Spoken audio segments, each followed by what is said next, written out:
আমার বিয়েতে কথা ছিল আমার শ্বশুরবাড়ি এবং বাবার বাড়ি মিলেই আমাকে গহনা তৈরি করে দিবে, কিন্তু আমার বাবার বাড়ি থেকে আমাকে এক ভরি গহনা দিলেও আমার শ্বশুরবাড়ি থেকে আজ পর্যন্ত নাকফুল ব্যতীত আমাকে কোনো কিছু দেওয়া হয়নি। বাবার বাড়ি থেকে যে এক ভরি স্বর্ণ দিয়েছিল, ওই এক ভরি স্বর্ণ আমি বিক্রি করে আমার স্বামীকে বিদেশ পাঠিয়েছিলাম। তাও বিয়ের প্রায় 3.5 বছর পর আমাদের একটা ছেলে সন্তান হয়েছে। বিয়ের 2 মাসের মাথায় আমি কনসেপ্ট করেছিলাম, সুস্থভাবেই আমার ছেলেটা নর্মালি দুনিয়াতে এসেছিল। সব কিছু ভালো চললেও আস্তে আস্তে আমার হাজব্যান্ড খারাপ কিছুর সাথে মিশে গিয়েছে। নেশা করা থেকে শুরু করে মেয়েদের সাথে, মহিলাদের সাথে, বিবাহিত এবং প্রবাসী হাজব্যান্ডদের যে স্ত্রীরা দেশে থাকে এরকম কিছু কিছু মহিলার সাথে সম্পর্ক তৈরি হয়েছে আমার স্বামীর। হাতে গোনা 2-4 জনের সাথে আমি হাতে নাতেও ধরেছিলাম, কিন্তু তখন খুব ভেঙে পড়েছিলাম। আমার স্বামী একটা মহিলার সাথে এতটাই সম্পর্কে লিপ্ত হয়ে গিয়েছিল যে সে বউ বাচ্চা পর্যন্ত অস্বীকার করেছিল। সে মহিলার 2টা মেয়ে ছিল, হাজব্যান্ড প্রবাসী ছিল, কিন্তু হাজব্যান্ডকে ঠকিয়ে আমার হাজব্যান্ডের সাথে সে সম্পর্ক তৈরি করেছে। আমার হাজব্যান্ডের উদ্দেশ্য কিন্তু কখনো বিয়ে করা ছিল না। আমি বারবার বলতাম, তুমি বিয়ে করতে চাইলে বিয়ে করতে পারো, যে কোনো নারীকে বিয়ে করতে পারো, কিন্তু একটা বিবাহিত মহিলা, 2টা সন্তানের মা, এমন কারো সংসার নষ্ট করো না যে মানুষটা বিদেশ থেকে খাটাখাটনি করে টাকা পাঠায়, সেই টাকা তোমার পিছনে খরচ করে, এমনকি তুমি সেই বাড়িতে গিয়ে রাতের পর রাত ওই মহিলার সাথে থাকো। এগুলো দেখতে যেমন খারাপ লাগে তেমনি মানুষ কটূক্তি করে, সমাজের মানুষ এগুলো নিয়ে অনেক কানাঘোষা করে। হয়তো বা আমার হাজব্যান্ডের মুখ ভালো না দেখে মানুষ সামনে এসে কিছু বলতে পারছে না, অনেক বোঝাতাম, কিন্তু বোঝানোর বিনিময়ে সে আমার গায়ে হাত তুলতো, আমাকে মারতো। এক পর্যায়ে আমাদের বাড়ি থেকে আমার মা এবং আমার বাবা সিদ্ধান্ত নিল আমার স্বামীকে বিদেশ পাঠিয়ে দিলে হয়তো বা ঠিক হবে। আমার শ্বশুর শাশুড়ি এবং আমার বড় বাশুড়ির সাথে সিদ্ধান্ত নিয়ে আমার হাজব্যান্ডকে বিদেশ পাঠানোর প্রস্তুতি নেওয়া হলো। কিন্তু আমার বাবার বাড়ি থেকে তাকে লাখ লাখ টাকা দেওয়ার মতো সামর্থ্য ছিল না। ঘরভর্তি ফার্নিচার দেওয়া হয়েছে। এমনকি একটা কথা বলে রাখি, আমার জ্যাঠাতো বাসুরের বউয়ের সাথেও আমার হাজবেন্ডের পরকীয়া সম্পর্ক ছিল। সবকিছু মিলিয়ে আমি অধৈর্য হয়ে গিয়েছি। আমার গায়ে হাত তুলতো, নেশা করতো, রাতের পর রাত বাড়ি ফিরে আসতো না। তারপর তাকে বিদেশ পাঠানোর জন্য আমার বাসুর ব্যবস্থা করলো। আমার বাসুর নিজেও প্রবাস থাকেন, যাই হোক উনি কিছু টাকা পয়সা দিয়ে সাহায্য করেছিলেন। আমি আমার ওই এক ভরি স্বর্ণ বিক্রি করে ফেলেছিলাম। তখন আর এত দাম ছিল না স্বর্ণের, কিন্তু যা বিক্রি করেছি, আমার বাবা যা দিয়ে কিনে দিয়েছে তার চেয়ে কিছু বেশিতেই আমি বিক্রি করেছি। আমার স্বামীকে প্রবাস পাঠিয়েছি, কিন্তু যার খাসিয়ত খারাপ সে প্রবাস আর দেশ যে কোনো জায়গায় তার খাসিয়ত খারাপই করতে পারে। আস্তে আস্তে সেই নেশার মধ্যে আবার ডুবে গেল, আবার কিছুদিন যোগাযোগ বন্ধ করে দিল। এভাবেই আমাদের সংসারটা চলতে চলতে 7 বছর পার করেছি। সে দেশেও আসে না, মানুষের কাছ থেকে শুনি যে সে অন্য একটা বিদেশি মেয়ের সাথে সম্পর্ক করেছে।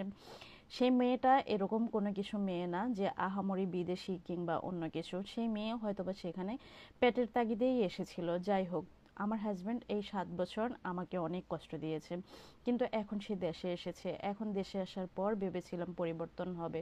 তার মধ্যে আমার সাথে যে 3 মাস সে দেশে ছিল, ওই 3 মাসে আমি তার মধ্যে কিছুটা পরিবর্তন দেখেছি, আমার প্রতি মায়া দেখেছি, ভালোবাসা দেখেছি। সে অন্য কোনো নারীর প্রতি আসক্ত দেখিনি। আমি আগের থেকে অনেক ভালো হয়ে গিয়েছে, মনটাকে বুঝিয়েছি যে না, মানুষটা ভালো হয়ে গিয়েছে। আমি এই 3 মাসে আবার কনসেপ্ট করে ফেলেছি। 3 মাস পর আমার স্বামী আবার চলে গিয়েছে। এবার আমাদের একটা ফুটফুটে ছেলে সন্তান হয়েছে। এই 3 মাসে কিন্তু সে আমাকে খাবার দাবার, পোশাক আশাকে অনেক কষ্ট দিয়েছে।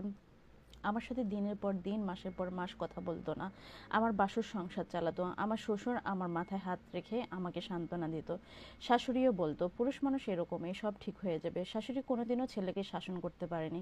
আমি সবসময় আমার শাশুড়ির সাথে ঝগড়া করতাম। এমনও হতো আমার শাশুড়ি ঝগড়ার মাথায় বলতো আমি বাবার বাড়িতে চলে যেতে, উনি ওনার ছেলেকে আবার বিয়ে করাবে, ওনার ছেলে আমাকে পছন্দ করে না। বুঝতাম যে হয়তো আমি ঝগড়া করি দেখেই আমাকে সব বলে, মন থেকে এই কথাগুলো বলেনি, সেই জন্যই ধৈর্য ধরেছিলাম। কিন্তু এবার যখন আমার স্বামী আবার বিদেশ গিয়েছে, এবার কিছুটা সে পরিবর্তন হয়েছে।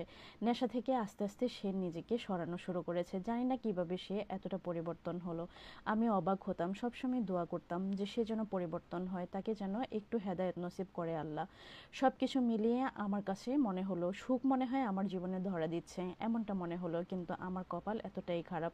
আমার স্বামী যখন ভবিষ্যৎ নিয়ে পরিকল্পনা শুরু করলো, যখন তার ভুলগুলো বুঝতে পারলো, সে অনুশোচনা করা শুরু করলো, তখনই তার বিদেশে একটা সমস্যার সম্মুখীন হলো, তাকে সবকিছু ব্যাগ গুছিয়ে দেশে পাঠিয়ে দেওয়া হলো।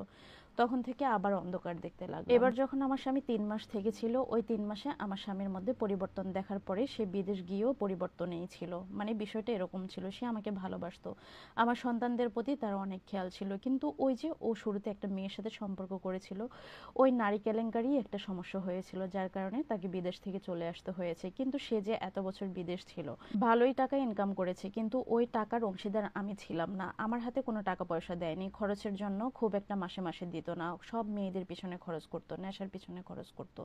এখন যখন একটু ভালো হয়েছে তখন পকেটও তার ফাঁকা ছিল, তাকে দেশে চলে আসতে হয়েছে। কিন্তু এখন সে ভেজায় বিড়াল, কোনো কিছুই জানে না, মনে হয় যে এত ভালো মানুষ মাছ উল্টেও খেতে পারে না। আমার সাথে খুব শান্তিতেই আছে, আমার সাথে ঝগড়াঝাটি কোনো কিছু আমি বকাবকি চিল্লাচিল্লি করলেও প্রতিবাদ করতে চায় না, মুখ বুজে সব কিছু শুনে যায়। এখন আর নেশা করে না, তবে ওই যে এখন আর পকেটে টাকা নেই, কি করব বুঝে উঠতে পারি না। বাবার বাড়ি থেকে মাঝে মাঝে কটূক্তি করে, শ্বশুরবাড়ির মানুষও বিরক্ত হয়ে গেছে। আর কত একটা মানুষকে কত সাহায্য সহযোগিতা করতে পারে। বাসুর টাকা খরচ করে বিদেশ পাঠিয়েছে, আমি স্বর্ণ বিক্রি করেছি, বাসুরের টাকাও ফেরত দেয়নি, আমার স্বর্ণটাও আমাকে আজ পর্যন্ত কিনে দেয়নি, কোনো কিছুই হলো না, শুধুমাত্র পেটে বাতে আর নেশা করে নারীদের পিছনে টাকা সমস্ত খরচ করে শেষ করেছে। এখন আর কি করার। তবে আমার বাসুর এখন আবার চেষ্টা করতেছে তাকে বিদেশ পাঠানোর জন্য, জানি না এবার গিয়ে সে কি করবে। আমি এখন কি করব মাঝে মাঝে আমার মাথায় কাজ করে না। দুইটা সন্তান, তাদের অভাব অনটন, তাদের খাওয়া খরচ, পড়াশোনা সবকিছু মনে হয় যে মাথার উপর দিয়ে যায়, অনেক বেশি অসহায় লাগে। আমার স্বামীর জন্য দোয়া করবেন, সেই জন্য এই খারাপ কাজ থেকে চিরজীবনের জন্য বের হয়ে আসতে পারে। ধন্যবাদ বোন আমার গল্প পাঠানোর জন্য। স্বামীর কিছু কিছু স্বামী আছে, সব পুরুষ একরকম না। কিছু কিছু পুরুষ আছে যখন পকেট ভর্তি টাকা পয়সা থাকে তখন বউকে তো একদমই চিনে না, চিনতে চায়ও না, এত বেশি অপমান অপদস্থ করে, অবমূল্যায়ন করে। কিন্তু যখন পকেট ফাঁকা হয়ে যায় তখন সবচেয়ে বেশি গুরুত্ব বউকেই দেয়। ভালো থাকুন।